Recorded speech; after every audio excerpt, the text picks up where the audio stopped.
ଜୀବନରେ ପାଗଳାମି ଟିକେ ଟିକେ ଦରକାର। କ'ଣ ପାଇଁ? ପାଗଳାମି ନହେଲେ ଆମେ କୌଣସି କାମ କରିପାରିବା ନାହିଁ। ସୋ ଆମେ ଭାବୁଥିବା କିନ୍ତୁ ଗୋଟେ ପାଗଳ ଯାହା ହବ ହବ କରିଦେବାର ଅଛି ବୋଲେ ଆମେ କରିପାରିବା। ସେଥିଲାଗି ଆମେ ସଦାବେଳେ ମାଇଣ୍ଡ ରଖିବା ଦରକାର ଯେ ମୁଁ ଏ ଜିନିଷଟା କରିବି କେମିତି।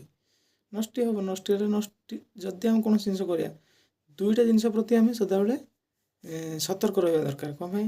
ଲାଭ ହେଲେ ତ ସମସ୍ତଙ୍କୁ ଖୁସି, ମାନେ ସକ୍ସେସ୍ ହେବା କି ଲାଭ ପାଇବା କି ଯାହା ବି ମାନେ ଆମର ଯାହା ପ୍ଲସ୍ ହେବ ବୋଲେ ଆମେ ସମସ୍ତେ ଖୁସି ଯେ ଆମର ପ୍ଲସ୍ ହେବ।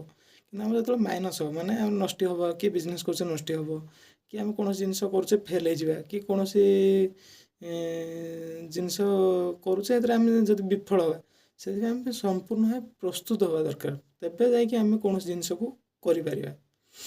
ଏବେ ଗୋଟେ ବେପାର କରିବା, ଆମେ ଲାଭ ହେଲେ ତ ଆମ ପକେଟରେ ରଖିବା ପଇସା ବୋଲେ ଖୁସି ପୁରା ରଖିବା।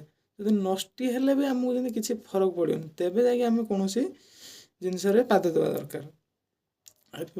ମନେକର ଟଙ୍କା କୁଆଡ଼େ ଆଣିବା ହାରି 1,00,000 ଟଙ୍କା କି 5 ଲକ୍ଷ ଆଣିବା ହାରି କୁଆଡ଼େ କ'ଣ ଗୋଟେ କରିଦେବା, କାଲି ଲାଭ ହେଲେ ତ 10 ଲକ୍ଷ ମିଳିବ ତ ଖୁସି ପୁରା, ଏ 5 ଲକ୍ଷ ବୁଡ଼ିଯିବ ବୋଲେ ମୁଣ୍ଡ ପାଗଳ ହେଇଯିବ।